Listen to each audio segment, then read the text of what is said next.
Bismillah, alhamdulillah, wa salatu wa salamu ala rasulillah wa ala alihi wa sahbihi wa man tabi' al-huda. Assalamu alaikum wa rahmatullahi wa barakatuh, brothers and sisters in Islam. May Allah subhanahu wa ta'ala shower His mercy and blessings upon all of us this evening. This is the first lecture in a series of lectures in which we will be talking about the ideological attack, the ideological war being waged against the Muslims, and the numerous techniques being used to reshape many of the Muslims' minds, not only in their understanding of Islam, but also in the way that they practice Islam. The battle between truth and falsehood has been going on since the beginning of creation, from the time that Adam was created and Iblis came and tempted him to eat from the tree of knowledge. And even during the time of the Prophet Muhammad sallallahu alaihi wasallam, we find that the Prophet Muhammad's own tribesmen, his own neighbors, his own clansmen were trying to tarnish his reputation and cause the people to hate him, cause the people to deny him, deny his message, and boycott his teachings. However, after being rejected, denied, and slandered for many years, Allah subhanahu wa ta'ala finally opened their hearts, their minds, and their souls to accept the message of truth. And within a period of only 23 years, the whole Arabian Peninsula became Muslim and entered into the folds of Islam. Unfortunately, when observing the Muslims throughout the world today, we find that there have emerged many foreign ideologies within the ranks of the Muslims.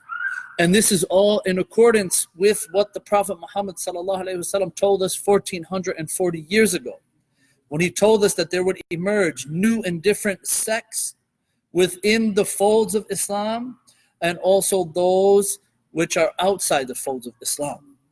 Many Islamic movements have emerged, such as the liberal movement, such as the modernist movement, such as the materialistic movement, Sufism, Shiism, Takfirism, and many others.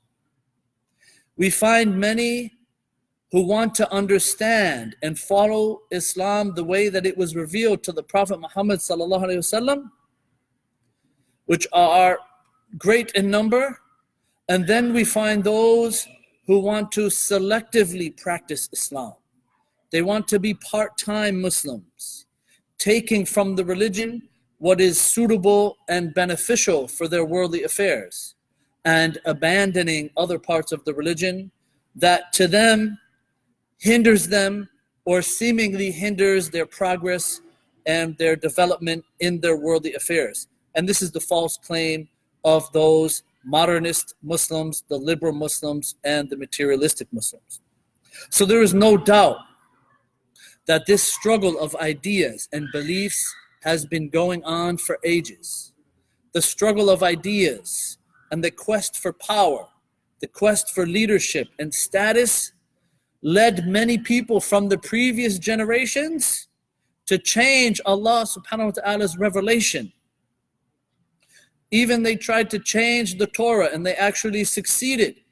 As Allah subhanahu wa ta'ala, He says in the Quran in Surah An-Nisa, من الذين هادوا يحرفون الكلم عن مواضعه ويقولون سمعنا وأصينا واسمع غير مسمع وراعنا ليا بألسنتهم وطعنا في الدين ولو أنهم قالوا سمعنا وأطعنا واسمع وانظرنا لكان خيرا لهم وأقوم ولكن لعنهم الله بكفرهم فلا يؤمنون إلا قليلا. Among the Jews are those who distort the words from their proper usages and say, we hear and obey, and hear but not heard, and ra'ina, twisting their tongues and defaming the religion. And if they had said instead, we hear and obey, and wait for us so that we can understand, it would have been better for them and more suitable. But Allah has cursed them for their disbelief and going astray and changing Allah subhanahu wa ta'ala's words, so they believe not except for a few. Those who were more concerned with worldly gain and monetary profits would change the words of revelation of Allah subhanahu wa ta'ala in the Torah to appease to their leaders, to appease and please their politicians and their businessmen, or to agree with their desires and personal opinions. So my intention, brothers and sisters, in this series of lectures is to awaken and remind the Muslims throughout the world about the ideological attack and warfare that is taking place right now to try to control and influence our minds about Islam and how we practice Islam. And also the ideological warfare that is being targeted towards the non-Muslims and many of the mind war tactics as well. It's said in Arabic poetry, عرفت الشر لا للشر ولكن لتوقيه ومن لا يعرف الخير من الشر يقع فيه. I learned about evil not for the sake of doing evil things, rather for the sake of avoiding them. And whoever doesn't know the good from the evil, whoever cannot distinguish from the bad and the good, whoever cannot distinguish between the truth and the falsehood, is more likely to fall into something evil, to follow falsehood and follow something which is bad. So brothers and sisters, be reminded that there will always be those trying to divert people from the truth. Allah informs us how the enemies of Islam will spend their money and they will try to distort the message of Islam. They will try to tarnish the reputation of the Muslims, and they will try everything in their abilities to try to avert other people from accepting Islam. Allah, He tells us about their evil plots and plans. إن الذين كفروا ينفقون أموالهم ليصدوا عن سبيل الله فسينفقونها ثم تكون عليهم حسرة ثم يغلبون والذين كفروا إلى جهنم يحشرون. Indeed, those who disbelieve spend their wealth to avert people from the way of Allah, to avert people from the religion of Islam, to avert people and keep people away from accepting Islam. So they will spend their money continuously to try to do so. And then it will be a source of regret for them. Then in the end, they will be overcome. And those who have disbelieved, they will be all gathered in the hellfire. So Islamophobes, those who spread fear and hate amongst the masses about Islam and the Muslims, they have been around since the time of the Prophet Muhammad sallallahu alaihi wasallam. And this is not something new. The likes of Abu Lahab and Abu Jahl, who were constantly trying to hinder people from listening to the Prophet Muhammad sallallahu alaihi wasallam's message. And today we have individuals, we have professors, we have politicians, and we have organizations who are using the same teachings of old. But they've invented new techniques. They've invented new tactics. They've invented new strategies. And they are funding a hate machine, a bigotry machine, which is titled the Islamophobic hate machine or Islamophobia, to avert people from learning more about the Islamic faith, to avert people from befriending Muslims, to avert people from hopefully accepting Islam. These groups of individuals and organizations are within a collective and tight network of over 37 privately funded organizations, mainly based out of the United States of America. They have been spending at least $160 million yearly to spread their message of hate for Islam and the Muslims through the media, through the internet, through newspapers, through learning institutions, colleges and universities. These organizations, brothers and sisters, and those funding them are behind the Islamophobia that has been spreading in the West for over the last 10 to 15 years. Islamophobia, brothers and sisters, which is spreading irrational fear of Islam, which leads to bigotry, hatred, and discrimination towards Muslims, is a multi-million-dollar machine that is placing fear, hatred, bigotry, and discrimination in the minds and hearts, not only of the Muslims, but many of our non-Muslim neighbors as well, placing hatred and bigotry in the hearts and minds of many non-Muslims towards the religion of Islam and Muslims throughout the world. And they themselves, the Islamophobes themselves, and the organizations themselves, and the individuals behind funding this hatred machine, they know that the ideological attack is the first step to weaken the Muslims, and the primary step that they need to take to try to weaken the Muslims. As they mentioned in one of their research booklets entitled Civil Democratic Islam, when they said, quote unquote, the struggle underway throughout much of the Muslim world is essentially a war of ideas, and its outcome will determine the future direction of the Muslim world.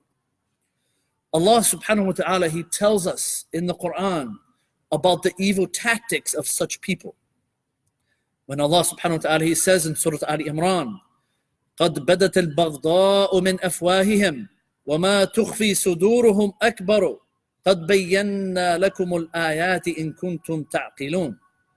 Hatred from these hate mongers and these Islamophobes and this machine of hatred has already appeared from their mouths. You see it on the media, you hear it on the news, you see it in the newspapers, you see it on social media. So hatred has already appeared from their mouths. But what their chests and what their hearts conceal is greater. And we have certainly made clear to you the signs, if only you would use reason and intellect. So brothers and sisters in Islam, Islamophobia has been increasing in the mass media through particular biased news stations, newspapers, magazines, websites, solely because of the well-funded and well-organized people they have working together to try to destroy the reputation of Islam and tarnish the reputation of Muslims. False propaganda about Islam, instigated by these biased media outlets, has taken a heavy toll on many of our communities here in the USA. Muslim communities, as well as the greater communities we live in. It has manifested itself in mosques set on fire, Muslims maimed and murdered for their Islamic identity, children bullied, Muslims being harassed left and right, Muslim women, mothers, daughters, grandmothers being harassed because they wear hijab, as well as crisis within our Muslim communities in relation to mental health and the mental state of our youth. Many Muslims now, brothers and sisters, are complaining from severe cases of depression, fear, worry, and anxiety, while many of the youth are starting to develop self-hate. They're starting to dislike the religion of Islam. They're having identity disorders, and many, unfortunately, are leaving the religion of Islam completely. So those trying to spread fear within the minds and hearts of the masses about Islam and the Muslims, the Islamophobes, and their counterparts from the multi-million-dollar funded mass media network are working very hard to portray Islam and the Muslims as people who are extremists, people who are fundamentalists, individuals who are terrorists, people who oppress their women, and they are supposedly uncivilized and barbaric. So why do they do this? What do they benefit from it? Allah subhanahu wa ta'ala tells us in the Quran, يُرِيدُونَ أَن يُطْفِئُوا نُورَ اللَّهِ بِأَفْوَاهِهِمْ وَيَأْبَى اللَّهُ إِلَّا أَن يَتِمَّ نُورُهُ وَلَوْ كَرِهَ الْكَافِرُونَ. They want to extinguish the light of Allah subhanahu wa ta'ala with their mouths. But Allah subhanahu wa ta'ala refuses except to perfect His light, to perfect His guidance, although the disbelievers dislike it. So those with sicknesses in their hearts and minds and a dislike for the truth are continuously trying to distort the true image of Islam and tarnish the reputation of Muslims until the day of resurrection. As Allah subhanahu wa ta'ala informs us about the enemies of Islam, the enemies of truth, the enemies of civilization, the enemies of civility. He tells us in Surah Al-Baqarah, وَلَا يَزَالُونَ يُقَاتِلُونَكُمْ حَتَّى يَرُدُّوكُمْ عَنْ دِينِكُمْ إِنِ اسْتَطَاعُوا وَمَنْ يَرْتَدِدْ مِنْكُمْ عَنْ دِينِهِ فَيَمُتْ وَهُوَ كَافِرٌ فَأُولَٰئِكَ حَبِطَتْ أَعْمَالُهُم فِي الدُّنْيَا وَالْآخِرَةِ وَأُولَٰئِكَ أَصْحَابُ النَّارِ هُمْ فِيهَا خَالِدُونَ. And they will continue to fight you until they turn you back from your religion. If they are able, they will fight you with every means that they have. Financial means, through the media, physical means, ideological means. And whoever of you reverts from his religion of Islam to disbelief and dies as a disbeliever, then for those, all of their deeds have become worthless in this world and the hereafter, and they are the companions of the hellfire in which they will abide forever. So brothers and sisters in Islam, the Muslim must be certain that no matter what he or she does, that those who have this sickness of hatred in their hearts from amongst the Muslims and from amongst the non-Muslims as well, that they will never be satisfied. The non-Muslims and the hypocrites and those acting as Muslims will never be satisfied, nor content, nor pleased with those who are practicing their religion of Islam. They will never truly accept Muslims and their practices only until after they conform or abandon all of their religion, or become lazy in practicing parts of their religion, or become part-time Muslims. As Allah subhanahu wa ta'ala informs us in the Quran, وَلَن تَرْضَ عَنْكَ الْيَهُودُ وَلَا النَّصَارَى حَتَّى تَتَّبِعَ مِلَّتَهُمْ قُلْ إِنَّ هُدَى اللَّهِ هُوَ الْهُدَى وَلَئِنِ اتَّبَعْتَ أَهْوَاءَهُمْ بَعْدَ الَّذِي جَاءَكَ مِنَ الْعِلْمِ مَا لَكَ مِنَ اللَّهِ مِنْ وَلِيٍّ وَلَا نَصِيرٍ. And never will the Jews or the Christians approve of you until you follow their religion. Say, O Muhammad, and say, the Ummah of Muhammad, indeed the only guidance there is, the only true guidance there is the guidance of Allah subhanahu wa ta'ala. And if you were to follow their desires after what has come to you of knowledge, then you would have against Allah no protector or no helper. So as a result, brothers and sisters, of Islamophobia, we see that there has been an increase in many non-Muslims who are saying that they will not accept Muslims into their societies, with the new bans and restrictions against Muslims from certain countries to enter the United States. So there are many non-Muslims who are saying that they will not accept Muslims into their societies until they completely conform to the non-Muslims' practices, beliefs, and morals. Many countries and many states, even in America, are trying to ban Sharia law, are trying to ban the wearing of the hijab and the niqab, the growing of the beard, the wearing of thobes, and many of the outward appearances that express a part of the Muslim identity. And many of those brothers and sisters with sicknesses in their hearts, may Allah subhanahu wa ta'ala protect us and purify our hearts. Many of those with sicknesses in their hearts want the Muslims who come to their countries to melt away into their melting pot, conforming their beliefs, conforming their practices, and leaving their upright morals and values. So this is just some of what we are going to be exploring and discussing in these series of lectures, brothers and sisters in Islam, the ideological attack upon the Muslim's heart and the Muslim's mind and the Muslim's soul. So we would encourage all of you to follow and continue watching these lectures and follow. These will be a series of lectures, and we ask Allah subhanahu wa ta'ala to protect all of us and all of our children and all of our communities. Jazakallah khair wa barakallahu feek.